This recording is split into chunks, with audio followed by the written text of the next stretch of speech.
एक दिन एक नौजवान हजरत अली रजी अल्लाह अन्हु के पास आया और पूछा, या अमीरुल मोमिनीन, जन्नत में कौन जाएगा?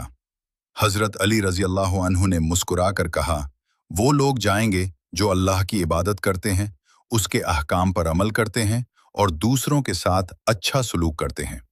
नौजवान ने कहा, लेकिन मैं नमाज पढ़ता हूँ और नेकी करता हूँ, फिर भी कभी शक होता है।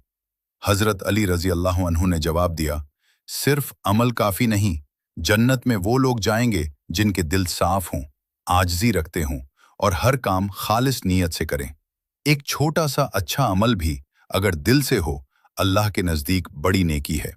फिर उन्होंने फरमाया, हर अमल में नीयत साफ रखो, अल्लाह की रज़ा के लिए काम करो और दूसरों के लिए भलाई चाहो, यही लोग जन्नत में जाएंगे।